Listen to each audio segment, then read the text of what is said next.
Museum Committee to order, and I'll remind everybody that it's your responsibility to declare a pecuniary interest if you have one. We don't have any action items today, but we have several information items, so I'll turn it over to Director McGirr. Okay, thank you.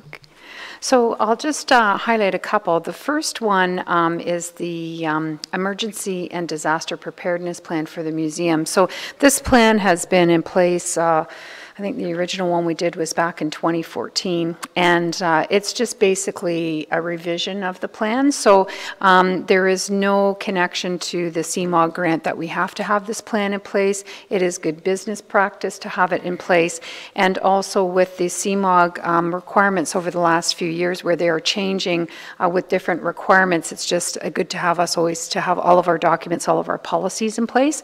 So the interesting thing, you've probably had to read through the plan, it does tie into our color codes, but most importantly what it does is it talks us through the process of what we would do in the event of a disaster as it particularly pertains to the museum collection, both the archival collection and the 3D collection as well.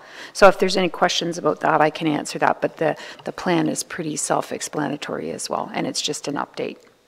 Okay.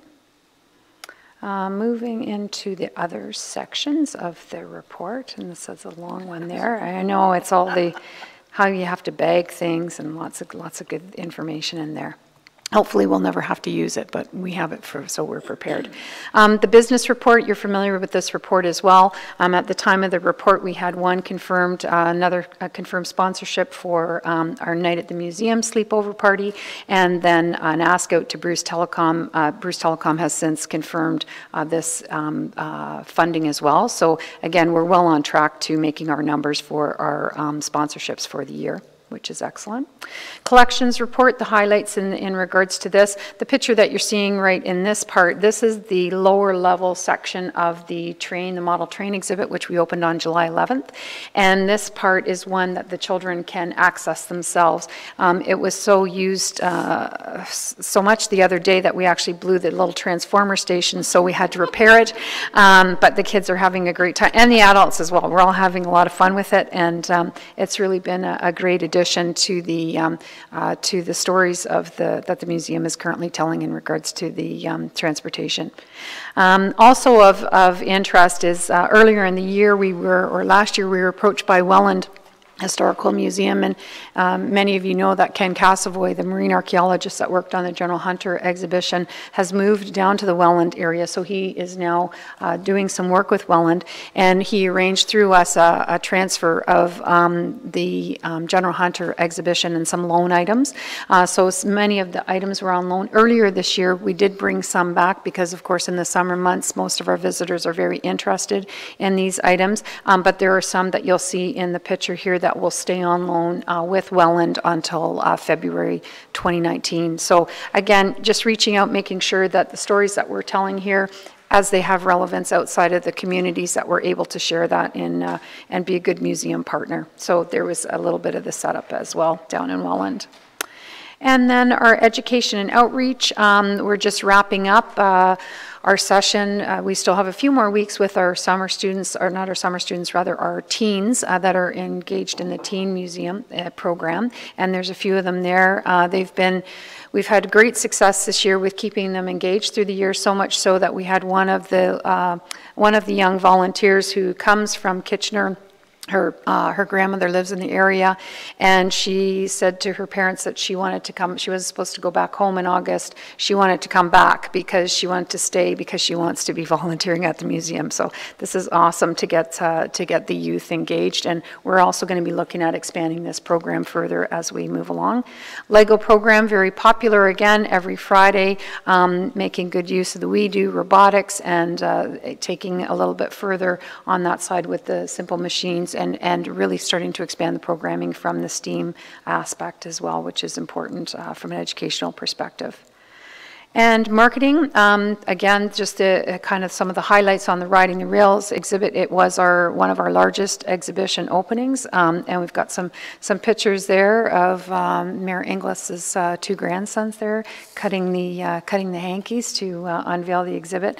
And again, there's another great shot of one of the juniors that is in there, and that's the lower level portion that they can actually control how the train runs itself.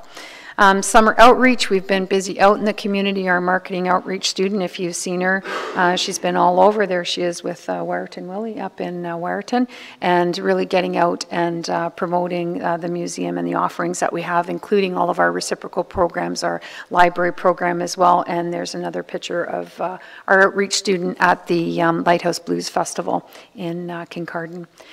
So coming up next is the Rolly Fenwick Powwow Illuminations exhibition that will be open September 15th. So once we complete our summer season, we'll be back into our transition of changing over exhibits again. And then lastly, our programming report, still the month of August is still upon us with lots of visitors. So a number of different programs that are running almost every day. There's different programming happening. And we are seeing a number of people who are taking advantage more so of the membership and the free programming this year, or the free passes. And they're coming multiple times, which is excellent, because we're showing that, you can come on Monday and you can come and see one program, and you can come back Tuesday and you can see something else, and that's just the programming, not the exhibition. So really heavy emphasis on the programming side for the museum this year as well. And that's just a couple of other pictures there in regards to on-floor interpretation and some of our special guests as well. Okay, and that is the report for the museum. I'd be happy to answer any questions if there are any. Thanks, Kathy. There's a lot going on. Does anybody have any questions? Mitch? Talk with Lisa Courtney from BM Ross with regards to the archaeological study in Ripley.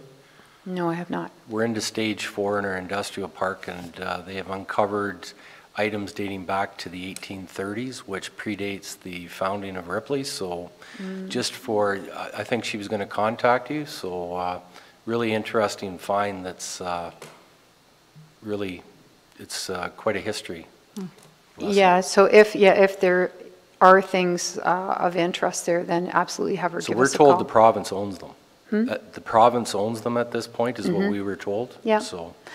But it's always helpful if, and we can always come down and have, in some cases there are things that we would not be taking, and it's not our role just to go in and say we're going to take it either. At the provincial level, depending on what they're going to do with it, we may or may not have an opportunity to be involved. But certainly to keep those lines of communications open, we're always interested. We get calls quite a bit from a lot of people with different things that they come across, especially over the summer months with more and more people coming, but absolutely we're open to coming down and chatting And it's as well. not a First Nations site, it's early settlers. So it's pretty No, it would be interesting to see it for sure. Okay. That is interesting. Yeah. Anybody else have anything? All right, I'll read the act on recommendation that in accordance with the procedural bylaw, staff be authorized and directed to give effect to the actions of the Museum Committee in respect to all resolutions passed during the August 2nd, 2018 meeting. I need a mover and a seconder for that. Anne and David, any questions on this one? All in favor? Thank you, that's carried. Our next meeting is September the 6th, 2018, and I'll need a motion to adjourn. Bob and Anne, all in favor? Thank you, we're adjourned. Okay, thank you. Kathy.